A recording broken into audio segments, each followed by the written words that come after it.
Welcome to I dream. నేను మీ భవ్య. ఇప్పుడు మనతో పాటు టంకసాల డాక్టర్ కిషన్ రావు సార్ ఉన్నారనమాట.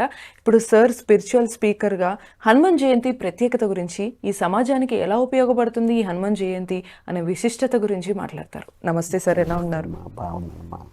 సార్, ముందుగా మీకు హనుమాన్ జయంతి శుభాకాంక్షలు. మీకు కూడా శుభాకాంక్షలమ్మా. సార్, ఇక్కడ చాలా మంది యువత ఒక రకంగా చూసుకుంటే ఈ మధ్య చాలా మంది యువతకి హనుమాన్ జయంతి బాగా నచ్చుతుంది, మన సాంప్రదాయాలు వీటన్నిటిని కూడా ఇష్టపడుతున్నారు పాటించడానికి. కాకపోతే దాని గురించి ఇంకొంచెం డీప్గా తెలిస్తే కూడా బాగుంటుంది. ఒకవైపు ఇప్పుడు హనుమాన్ జయంతి ప్రత్యేకత మన సమాజానికి కానీ లేదా యువతనికి కానీ వాళ్ళ మార్పులకి కానీ ఏ రకంగా ఉపయోగపడుతుంది అంటారు హనుమాన్ జయంతి జరుపుకోవడం వల్ల? హనుమాన్ జయంతి మనకు ఇండియాలో 2 రకాలుగా జరుపుకుంటున్నారు.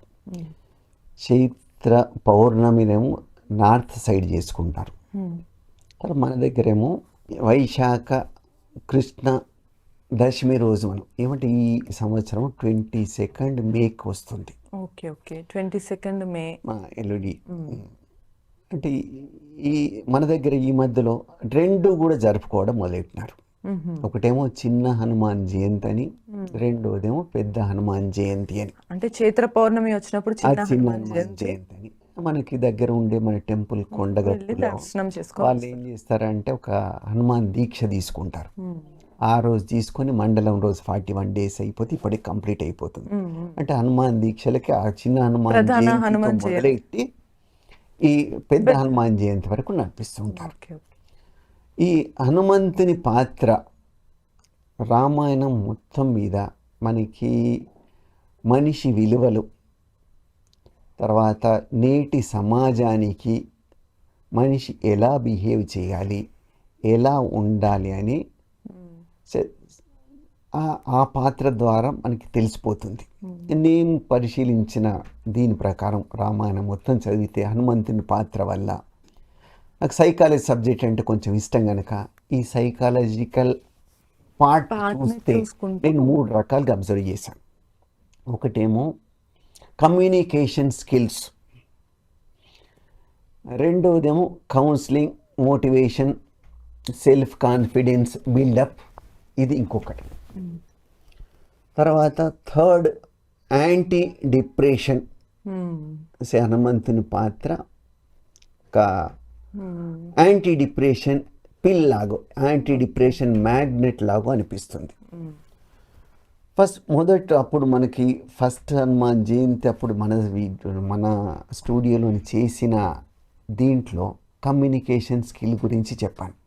అంటే కాండలో రామలక్ష్మణులు ఏంటంటే మన సీతాదేవిని ఎక్కడుంది అన్వేషిస్తూ వస్తూ ఉండగా ఈ వీళ్ళుండే సుగ్రీవుడు హనుమంతుడు ఉండే కొండ దగ్గర ఋష్యముఖ పర్వతం దగ్గరికి వస్తుంటారు. వచ్చినప్పుడు ఏంటంటే వీళ్ళని చూసి శత్రువులేమో అని భయపడి సుగ్రీవుడు ఏంటంటే హనుమంతుడిని దూత పంపిస్తాడు వాళ్ళని తెలుసుకొని రమ్మని. అంటే కొత్త వాళ్ళతో ఎలా పరిచయం చేసుకోవాలి, ఎలా మాట్లాడాలి అని హనుమంతుడు ఏం చేశాడంటే తన రూపు వదిలిపెట్టేసి ఒక వృద్ధ బ్రాహ్మణుని వేషం వేసుకొని సౌమ్యంగా వెళ్ళి నమస్కారం పెట్టి వాళ్ళెవరు ఏంటి అని అంటే ఎంతో ప్లీజింగ్ బిహేవియర్తో మాట్లాడాడు. ఆ మాటలన్నీ విన్న తర్వాత శ్రీరాముడు కూడా చాలా ఆనందం అనిపించి అప్పుడు లక్ష్మణునితో అంటాడు, చూడు ఈ బ్రాహ్మడు ఎంత వినయ విధేయతలు ఉన్నాడు అంటే ఎన్ని రకాల విద్యలు నేర్చుకొని ఉంటాడు అన్నీ కూడా చెప్తాడు. అంటే ఆయన మాటలో పొల్లుపోకుంటుంది, తర్వాత స్ట్రెయిట్ ఫార్వర్డ్గా మాట్లాడుతున్నాడు, ఎంతో సౌమ్యంగా మాట్లాడుతున్నాడు, ప్రతి మాటలో నిగూఢార్థాలు ఉన్నాయి, తర్వాత చెప్పే విషయం సింపుల్గా చెప్తున్నాడు, అందరికి అర్థమయ్యేటట్టు చెప్తున్నాడు.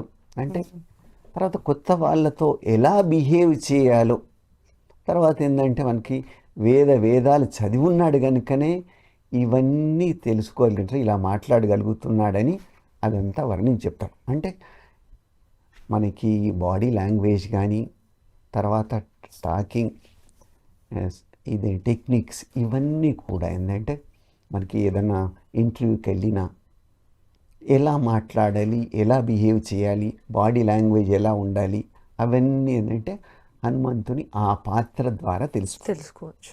తర్వాత ఇంకొకటి మనకి లంకకు ప్రయాణానికి సీతాన్వేషణకి ఎవరిని పంపిద్దామనే సమయంలో జాంబవంతుడు అంటే అందరికంటే పెద్దవాడు అన్నట్టు. ఆయన ఏంటంటే వీళ్ళందరికీ లీడర్. అప్పుడు ఏంటంటే అందరినీ టెస్ట్ చేస్తూ హనుమంతుల వారిని కూడా పిలుస్తాడు. అప్పుడు ఏంటంటే ఆయనకి హనుమంతుడికి ఏంటంటే చిన్నప్పుడే అందరూ దేవతలు రకరకాల వరాలు ఇచ్చి ఉంటారు. అంటే చాలా శక్తులు వచ్చేసరికి చిన్న పిల్లోడు ఉన్నప్పుడు ఏంటంటే బాల్య చేష్టలతోటి ఈ ఋషులను మునులను కొంచెం ఆ చిలిపి చేష్టలతో సతాయించేవాడు. అంటే వాళ్ళ వస్త్రాలు చింపడం కానీ, లేకపోతే హోమాలు ఆర్పడం కానీ, అలా చిన్న పనులు చేసేవాడు. వాళ్ళ మీసాలు లాగడం, గడ్డాలు ఇచ్చడం అలా చేస్తుంటే ఏంటంటే ఆ పిల్లడు కోపం వచ్చేసి ఈయనకు వచ్చిన శక్తులన్నీ మర్చిపోవుగా కానీ శాపం పెడతారు. దానికి పరిష్కారం ఏంటంటే ఎవరైనా గుర్తు చేసినప్పుడు ఆయన శక్తులు మళ్ళీ బయటకు వస్తాయని ఒక వరం కూడా ఇచ్చారు. అప్పుడు ఏంటంటే ఆ విషయం తెలిసిన జాంబవంతుడు ఏంటంటే ఈయన చేయగలుగుడా హనుమంతుని పిలిచేసి నీకు ఆయనకుండే ఇంటర్నల్ స్ట్రెంగ్త్ అంతా కూడా బయటికి తీసుకొచ్చేటట్టు కౌన్సిలింగ్ సెషన్ ఇచ్చాడు. నీకెంతో శక్తి ఉంది, నీకు వర ప్రసాదివి, నువ్వు ఏదంటే అది చేయగలుగుతావు, నువ్వు మాత్రం చేయగలుగుతావు అని. అప్పుడు ఏంటంటే దాంతో మోటివేషన్తో కాన్ఫిడెన్స్ బిల్డప్ చేసుకొని వెళ్ళడానికి సిద్ధమవుతాడు. ఇలా థర్డ్ ఏంటంటే మనకి చెప్పాను, మనకి యాంటీ డిప్రెషన్ పిల్ అంటాం. అంటే యాంటీ డిప్రెషన్ మ్యాగ్నెట్ అనొచ్చు, యాంటీ డిప్రెషన్ పిల్ అనొచ్చు. హనుమంతుని పాత్ర అదేంటంటే మనకి సుందరకాండలో వాల్మీకి మహర్షి చాలా మటుకు ఏంటంటే 4వ సర్గ నుంచి 13వ సర్గ వరకు చాలా వర్ణించాడు. అంటే ఈ రోజులలో ప్రతి మనిషి ఏదో రకమైన స్ట్రెస్కి ఫీల్ అవుతున్నాడు. ప్రతి చోట నెగిటివే, ప్రతిదీ అడ్డంకి. జాబ్ చేస్తే దాంట్లో ఎన్నో ట్రబుల్స్, ఎక్కడ మనకి ఫేవరబుల్ కనిపించదు. తర్వాత చదువుకునే విద్యార్థికి కూడా ఏంటంటే రోజు స్ట్రెస్. ఏంటంటే ఫస్ట్ దీనికి మెయిన్ రీజన్ మన సొసైటీ, మన ఓవర్ ఎక్స్పెక్టేషన్స్. తర్వాత ఏంటంటే ఇంట్లో కౌన్సిలింగ్ లేకపోవడం. అంటే పేరెంట్స్ ఇద్దరు జాబ్ హోల్డర్స్ అవుతున్నారు, వాళ్ళకు టైం ఉండట్లేదు. తర్వాత న్యూక్లియర్ ఫ్యామిలీస్ అయిపోయినాయి. ఎందుకంటే వీడికి ఉద్యోగరీత్యా వేరే చోటికి పోక తప్పదు, వేరే దేశం పోక తప్పదు. అటువంటిప్పుడు ఏంటంటే వాళ్ళ పేరెంట్స్ వెళ్ళి దూరంగా వెళ్ళాలి. వీళ్ళు అంటే మనకి ఈ ఒకరిద్దరి పిల్లల్ని కొంటున్నారు ఈ రోజుల్లో. ఎందుకంటే వీడు అనుకోవడం ఏంటంటే ఒక రకమైన నేను కష్టపడ్డాను, నాలాగా మా పిల్లలు కష్టపడకూడదని వాడికి అన్ని రకాల సౌకర్యాలు ఇస్తున్నారు. ఇవన్నీ సౌకర్యాలు ఉన్నా కూడా వాళ్ళలో మాత్రం ఒంటరితనం అనే ఫీలింగ్ ఒకటి పెద్దగా వచ్చింది. అంటే ఫస్ట్ ఏంటంటే ఇంట్లో కౌన్సిలింగ్ లేదు, తర్వాత బయటికి వెళ్ళి చూసినా ఎక్కడ కాంపిటేటివ్ స్పిరిట్ తప్ప. దీనికోసం ఏంటంటే వాడికి తట్టుకోలేక అటు స్టూడెంట్స్ అయినా ఇటు యువత అయినా కూడా వాడి జాబ్ దొరికిన దాంట్లో సాటిస్ఫాక్షన్ ఉండదు, ఆ జాబ్ చేస్తున్నంత వరకు తృప్తి ఉండదు.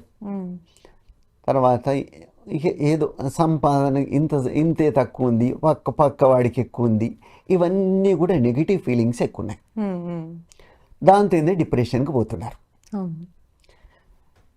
ఇదన్నీ డిప్రెషన్ నుంచి బయటికి రావాలి, ఎలాంటి కష్ట సుఖాలైనా ఎదుర్కొని మన కార్యం సఫలంగా చేసుకోవాలి అంటే ఆ సుందరకాండలోని హనుమంతుడు పడ్డ కష్టాలు, ఆయన తెచ్చుకున్న ధైర్యం, తర్వాత సెల్ఫ్ కౌన్సిలింగ్, తర్వాత ఆ డిప్రెషన్లోకి పోకుండా బయటకు వచ్చే మార్గాలు అవన్నీ మనం చూస్తే ఇంత విచిత్రంగా అనిపిస్తాయి.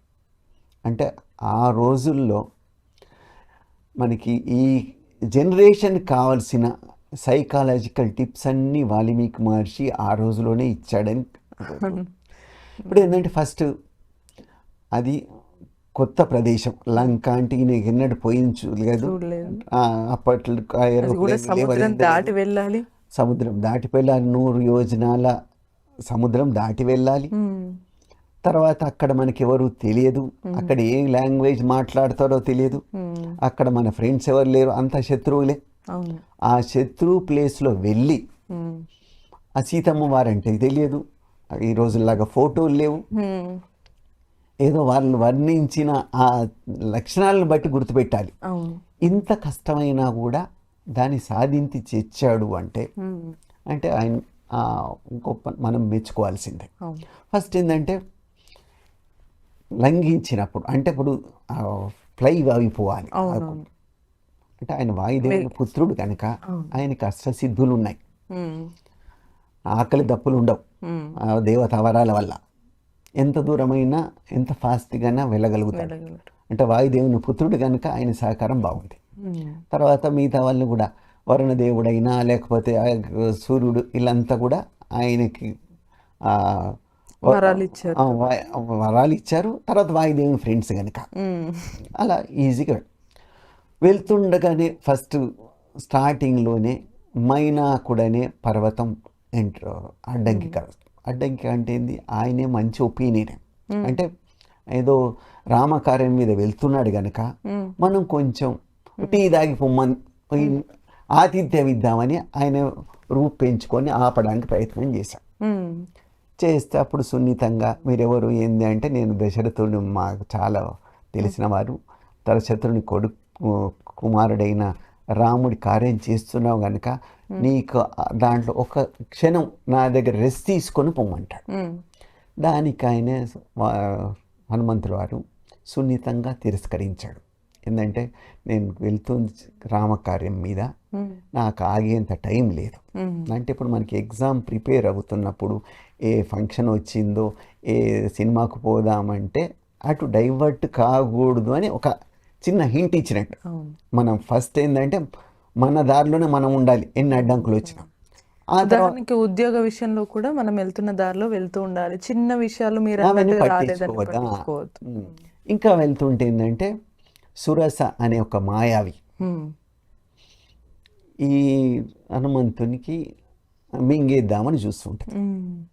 అప్పుడు ఏంటంటే ఆమె రూపం పెంచే కొద్దీ ఈయన కూడా రూపం పెంచాడు. ఎంత పెంచేస్తే దానికి డబుల్ ఆమె పెంచేస్తుంది. అప్పుడు ఇది మనం బల పరాక్రమాలు చూపించే విషయం కాదు, సున్నితంగా ఆ దారి నుంచి తప్పించుకోవాలి అని చేసే సడన్గా చిన్న కీటకం అంత రూపంలో మారిపోయాడు. మారిపోయి ఆ నోట్లో దూరిపోయాడు. దూరిపోయి ఎక్కడెక్కడ వెతుకుని లోపల చెవు నుంచి బయటకు వచ్చేసి వెళ్ళిపోయాడు. అలా అంటే అంటే మన శక్తి ఉంది కదా అని మన హీరోలు కదా ఒక్కడే 1,00,000 మందిని 10 మందిని టకాటక కొట్టేస్తుంటాడు కదా, అలా కాకుండా శక్తి ప్రతి చోట మనం ఏంటి అనేది ప్రతిసారి చూపించుకోవాల్సిన అవసరం లేదు. మన పని మనకి ఏది అవసరమో చేసుకుంటాం. అక్కడ తగ్గాలి, పెరిగే చోట పెరగాలి తప్ప మన సక్సెస్ అంటే ఫైనల్గా మనకు కావాల్సిన పని కోసం ఏదన్నా పని చేయాలి అంటే మన మైండ్ని యూజ్ చేయాలి. బల ప్రదర్శన కాదు అక్కడ ముఖ్యమని. అలా ఇంకా కొంచెం దూరం వెళ్ళిన తర్వాత సింహిక అనే రాక్షసి, అది ఏ జీవి కనిపించినా తినేస్తుంది అన్నట్టు. దాని లక్షణం ఏంటంటే నీడను బట్టి మనిషిని లాగేస్తుంది. హనుమంతుడు నీడ పట్టుకొని లాగిస్తే నమ్మి కిందికి వస్తున్నాడు. అప్పుడు ఏం చేస్తాడు, అక్కడ కూడా యుద్ధం లాగా జరిగి తర్వాత నోరు పెద్దగా తెరవగానే లోపలికి వెళ్ళిపోయి ముష్టిఘాతాలు పెట్టేసి ఆ సింహికను చంపేస్తాడు. అలా అక్కడ నుంచి తప్పించుకొని బయటికి వెళ్ళిపోతాడు. అంటే యుద్ధం చేయాల్సిన అవసరం చేయాలి. అట్లా ఏంటంటే రకరకాల దారిలో ఆ, వచ్చే రకరకాల ఆ, పరిస్థితులని అన్నిటిని కూడా ఎలా అడ్డంకులన్నీ దాటుకుంటూ ఉమ్, అక్కడికి ప్రయాణం అయిపోయింది. ఉమ్, చూడగానే త్రికూట పర్వతం కనిపిస్తుంది. దానికి వెళ్ళి దాన్ని జంప్ చేసి నిల్చున్నాడు. ఒక్కసారి అంతా చుట్టుపక్కల చూశాడు. సుందరమైన వనాలు, తర్వాత ఎంతో అందంగా ఉండే లంకా నగరం, అదంతా ఒకసారి స్కాన్ చేసుకున్నాడు. ఉమ్, వెళ్తే ఏ దారిలో వెళ్తే మళ్ళేటు రావచ్చు. ఉమ్, అంటే మనకి ఏదైనా ఎగ్జామ్ ప్రిపేర్ కావాలంటే మన సిలబస్ ఏంది, మనకి ఎంత తెలుసు, మన ఏ టాపిక్స్ ఉంటాయి, ఏది ఎంతవరకు చదవాలి అనే ఒకసారి మొత్తం ఓవరాల్గా స్కాన్ చేసుకున్నట్టు. అంటే మన అందులోకి ఎంటర్ అవుతున్నాడు కనుక ఉమ్, ఎంటర్ అయితే ఎంటర్ అయ్యడం ఎలా, ఎటు తిరగాలి, మళ్ళీ ఇదే దారికి రావాలంటే ఏ పాత్ ఉంది, ఎన్ని రకాల పాత్స్ ఉన్నాయి అన్నీ ఒకసారి చూసుకున్నాడు. చూసుకున్నారు. తర్వాత లంకలో నగరంలోకి వెళ్ళడానికి ఎంటర్ అవ్వదు.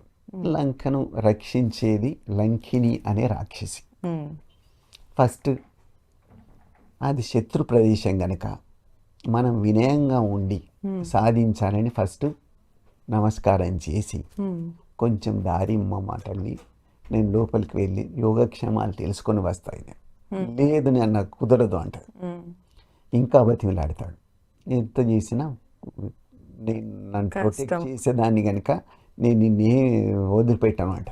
అప్పుడు భీకర ఆకారం చేసుకొని ఆమెను యుద్ధానికి తలబడి ఆమెను ఓడిస్తాడు. ఉమ్, ఓడించిన తర్వాత కూడా మళ్ళీ శత్రువు ఉండకూడదు అని అమ్మ తల్లి నన్ను ఆశీర్వదించు తల్లి అని కాళ్ళ మీద పడి ఆమె ఆశీర్వాదం తీసుకొని, ఉమ్, అంటే శత్రువులు అని ఉన్నది శత్రు ప్లేస్లోకి ఎంటర్ అవుతున్నాడు. ఉమ్, ఎవరు ఆయన గురించి ఏంటంటే ఆయనకు నెగటివ్గా ఉండకూడదు అన్న ఒపీనియన్ ఉమ్, లో అలా లోపలికి వెళ్తాడు.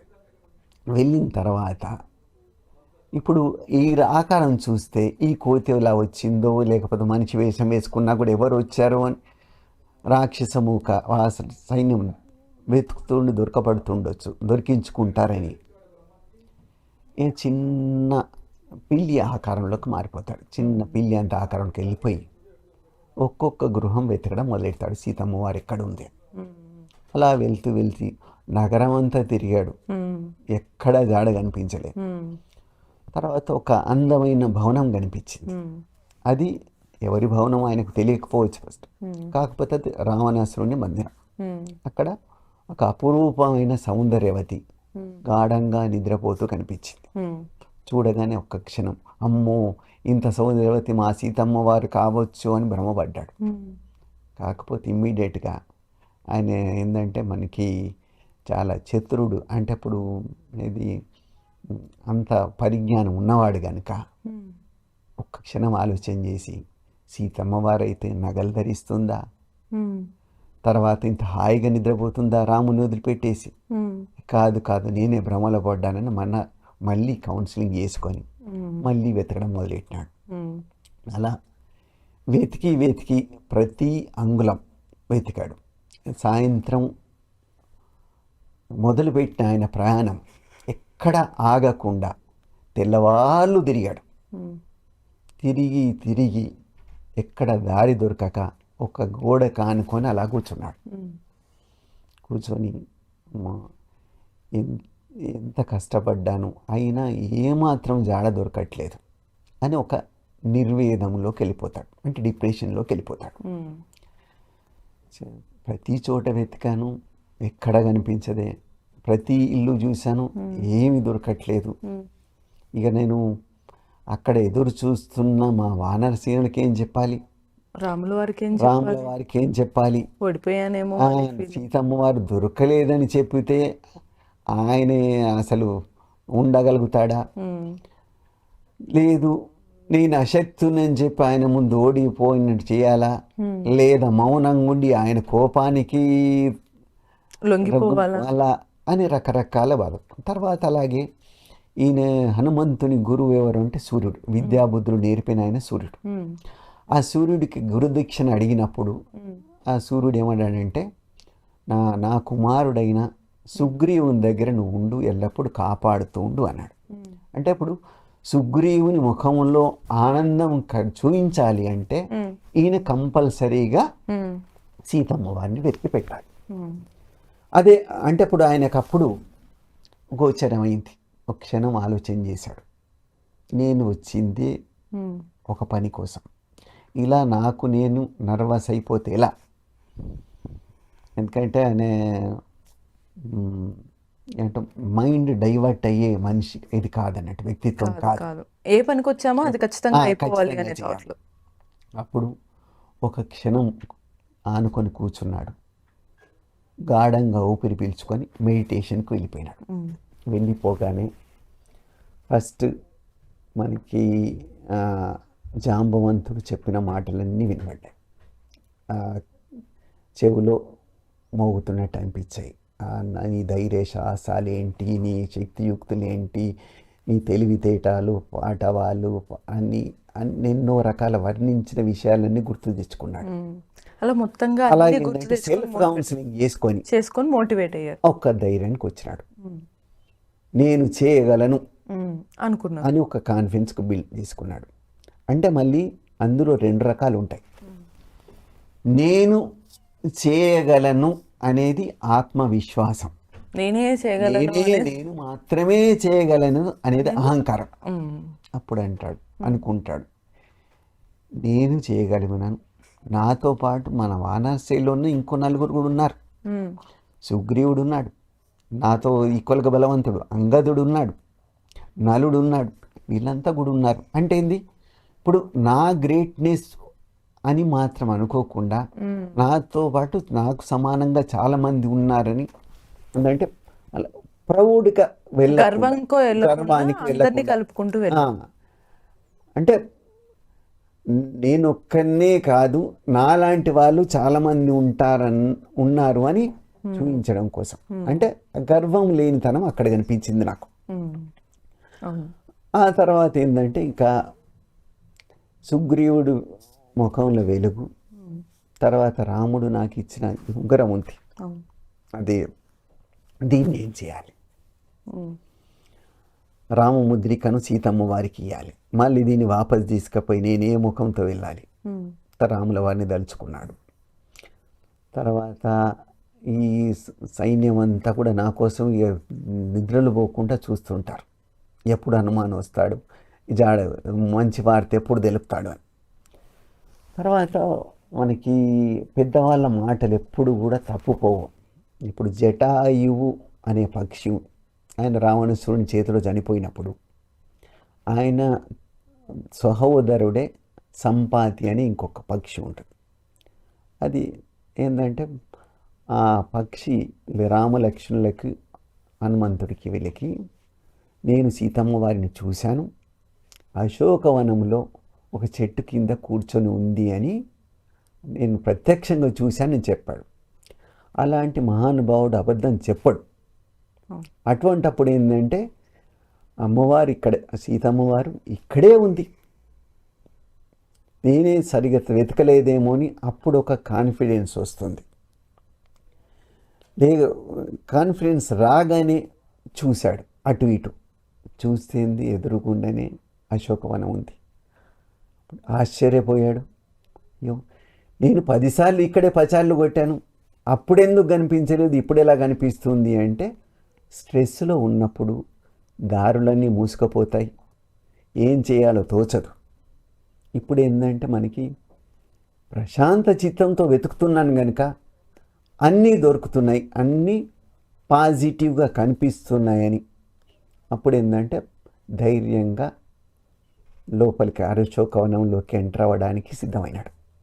సిద్ధమయ్యే ముందు దానికి ఏంటంటే హనుమంతుని పాత్రలో మనకి తెలుసుకోవాల్సిందంటే 3 విషయాలు: డెడికేషన్, డివోషన్, ఒబీడియన్స్. ఏదైనా పని అప్పచెప్పితే అది తీరాల్సిందే. ఆ పని ఉన్నప్పుడు నాకు ఇంకా వేరే దిశ చిత్తం పోదు. ఒబీడియన్స్, ఎంత సాధించినా కూడా వినయంగా అనుకనే ఉండాలి అని.